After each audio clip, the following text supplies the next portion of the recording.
हमारा अगला एग्जाम्पल है अभाज्य गुणनखंड विधि द्वारा 96 और 404 का HCF ज्ञात कीजिए और फिर इनका एलसीएम ज्ञात कीजिए। यानी HCF ज्ञात करने के बाद हमें इसका एलसीएम निकालना है। इसका मतलब कि वो अंकगणित के आधारभूत परिमेय से जो एक महत्वपूर्ण परिणाम मिलता है, यानी दो संख्याओं का एलसीएम का गुणनफल संख्या के गुणनफल के बराबर होता है, उसी फार्मूले का प्रयोग करके हमें यहाँ पर एलसीएम निकालना होगा। तो देखिए,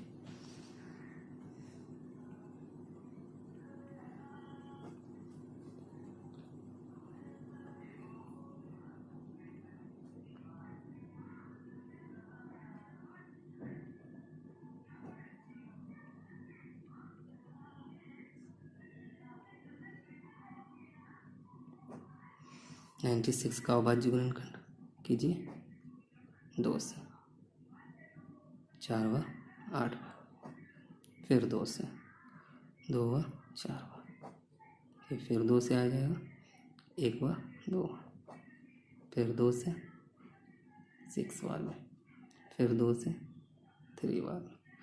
अब आगे नहीं जाएगा तो आप लिख सकते हैं 96 is equal to 2 into 2 into 2 into 2 into 2 into 3। देखिए 2 कितनी बार आया है? 5 बार। 1 2 3 4 5, तो 2 का घात कितना हो जाएगा? 5 इंटू 3।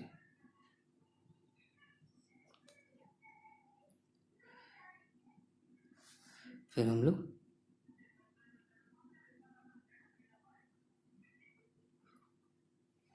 404 का अभाज्य गुणनखंड निकालेंगे।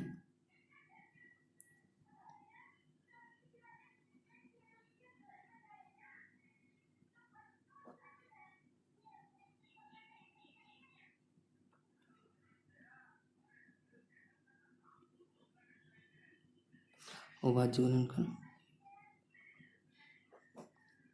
2 से लगाइए, 2 0 2, फिर 2 से लगाइए 1 0 1। तो देखिए 101 ये अपने आप में एक अभाज्य संख्या है। इसका मतलब ये आगे नहीं बढ़ेगा, ये किसी संख्या से विभाजित नहीं होगा। तो लिखेंगे हम लोग 2 इंटू 2 इंटू 101। 2 2 बार आया तो अगर घात के रूप में लिखें 2 को तो 2 2 पे 2 का घात होगा इंटू 101।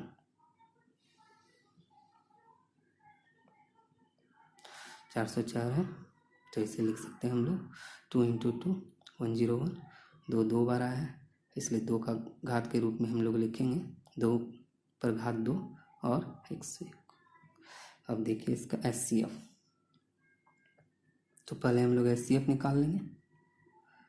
HCF 96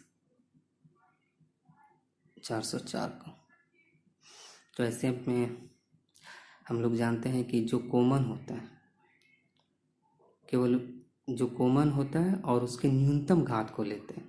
यानी कॉमन जो उभयनिष्ठ अभाज्य संख्या होती है उसके न्यूनतम घात को हम लोग लेते हैं, और जो उभयनिष्ठ दोनों में जो उभयनिष्ठ नहीं हो उसे छोड़ देते हैं। तो इस दोनों में देखिए, इसमें और इसमें जो उभयनिष्ठ है वो 2 है और उसके न्यूनतम घात कितना है? 2 पे पावर 2। तो हम लोग इसे ही लिख लेंगे 2 पे पावर 2। तो कितना प्राप्त होगा? 4। तो HCF ऑफ 96 एंड 404 यानी 96 और 404 का HCF 4 आएगा। अब हम लोग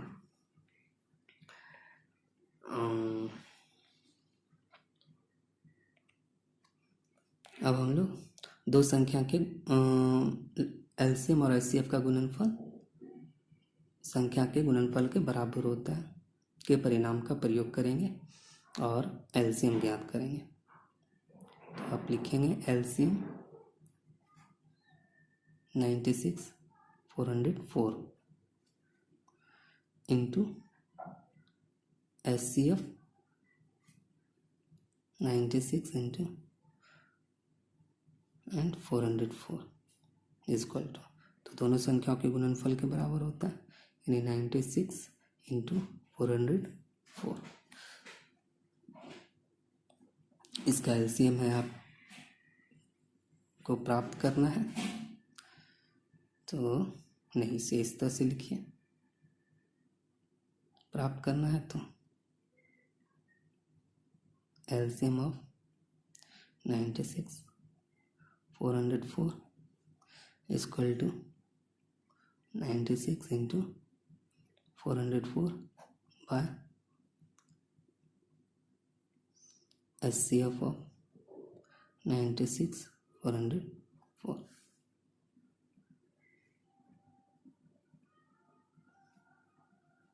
LCM of 96 404 is equal to 96 into 404, और इसका इससे प्राप्त हुआ था 4।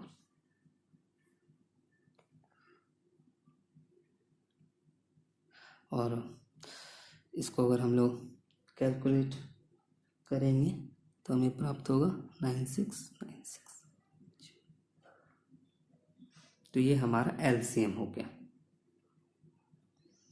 दो संख्याओं का, यानी 96 और 404 का एलसीएम हमें प्राप्त हुआ 9696। और हम यदि चाहे तो इसे चेक भी कर सकते हैं, क्रॉस चेक कर सकते हैं। LCM 96 and 404 into HCF 96 and 404 equal to, तो एलसीएम हमें प्राप्त हुआ 96 इंटू 4। इसे यदि मल्टीप्लाई करेंगे तो आपको मिलेगा 38784। और दोनों संख्याओं का गुणनफल यदि आप करेंगे यानी 96 इंटू 404, तो ये भी प्राप्त होगा आपको 38784। दोनों बिल्कुल सेम है, ये और ये बिल्कुल सेम है। इसका मतलब है हमारा जो एलसीएम प्राप्त हुआ वो बिल्कुल सही है। तो इस विधि से यदि एलसीएम और एचसीएफ निकालना हो तो हम लोग कोशिश करते हैं कि पहले एचसीएफ निकाल लें और उसके बाद इस तरीके से उसका एलसीएम निकाल लिया जाए।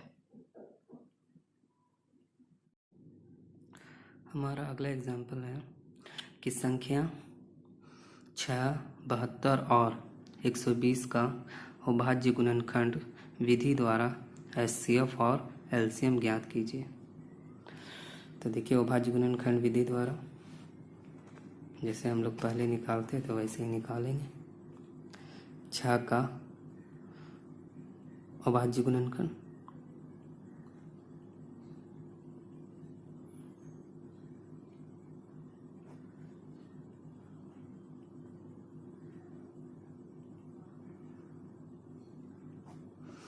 का अभाज्य गुणनखंड होगा 2 इंटू 3। 72 का अभाज्य गुणनखंड हमें प्राप्त होगा 2 इंटू 2 इंटू 2 इंटू 3 इंटू 3, 8 72। 72 का अभाज्य गुणनखंड होगा 2 इंटू 2 इंटू 2 इंटू 3 इंटू 3, 9 72।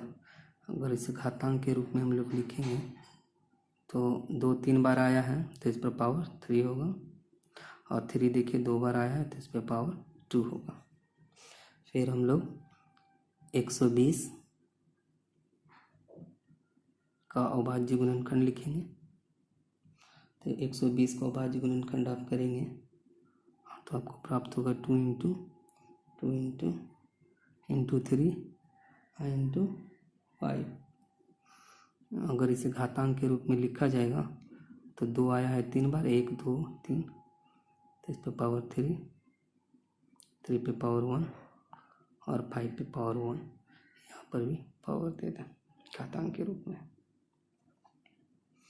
तो इसका HCF होगा। तो देखिए HCF क्या निकालेंगे आप, यहाँ पे देखिए। तो HCF में क्या करते हैं कि जो कॉमन होता है यानी जो उभयनिष्ठ होता है उसके न्यूनतम घात को लेते हैं। तो देखिए 2 इसमें भी है, 2 यहाँ भी है और 2 यहाँ भी है। तो देखिए ये 2 और इस 2 में न्यूनतम घात कौन सा है आपका, तो न्यूनतम घात है 2। तो 2 पे पावर 1 यही आपका न्यूनतम घात है। इसका घात 3 है, इसका घात 3 है, इसका घात 1 है।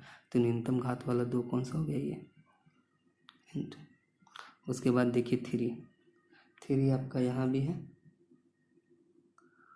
3 आपका यहाँ भी है और 3 यहाँ, ये तीनों में 3 कॉमन है। अब इसमें देखेंगे न्यूनतम घात। तो न्यूनतम घात यहाँ पे 3 का घात 2 है, यहाँ पे 3 का घात 1 है और यहाँ पे 3 का घात 1 है। तो न्यूनतम घात हो गया 3 पे पावर 1। उसके बाद देखिए 5 इसमें है लेकिन यहाँ नहीं है और यहाँ पर भी नहीं, इसलिए 5 को हम लोग छोड़ देंगे। तो HCF हो गया हमारा 2 × 3 करेंगे तो 6। उसके बाद LCM निकालेंगे हम लोग। तो HCF किसका निकालें, 6, 72 और 120 का। LCM ऑफ 6, 72, 120 का। तो LCM में क्या होता है कि जो कॉमन होता है उसके अधिकतम घात को लेते हैं। तो देखिए इसमें 3, 3 और पहले देखिए 2, 2 और 2। तो इसमें अधिकतम घात कितना है 2 to the power 3, 2 to the power 3। उसके बाद देखिए 3 इसमें भी है, इसमें भी है और इसमें भी है। तो यहाँ पे 3 का घात 1, यहाँ पे 3 का घात 2, यहाँ पे 3 का घात 1। तो अधिकतम घात वाला कहाँ पे मिलेगा आपको, यहाँ अधिकतम घात ये। उसके बाद देख लेंगे 5 यहाँ है लेकिन इस सब में नहीं है। तो जो उभयनिष्ठ नहीं होता यानी जो कॉमन नहीं होता है LCM में, उस संख्या को भी एज इट इज जैसा है वैसा लिख देते हैं। यहाँ पे 5 पे पावर 1 है। अब इसे करें, ये हो गया 8, ये हो गया 9 और ये हो गया 5। 8 पंचे 40 और 9 चौक 36, 360। तो LCM हमारा 360 प्राप्त हुआ और HCF हमारा 6 मिला। अब यहाँ पर ये ध्यान देना है कि जैसा कि अभी हम लोगों ने पढ़ा था कि दो संख्याओं के LCM और HCF का गुणनफल दोनों संख्या के गुणनफल के बराबर होता है, वो फार्मूला यहाँ पर लागू नहीं होता है 3 संख्याओं में। यानी 3 संख्याओं का LCM और HCF का गुणनफल तीनों संख्याओं के गुणनफल के बराबर नहीं होता है। इस बात का ध्यान रखना है। ऐसा नहीं कि उस फार्मूले का प्रयोग आप यहाँ पे कर दीजिए तो वो गलत हो जाएगा। यानी हम लोग कह सकते हैं नोट में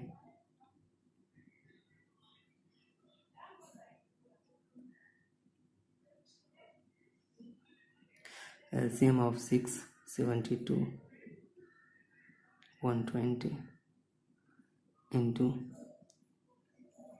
HCF of 6, 72, 120 is not equal to 6 into 72 into 120।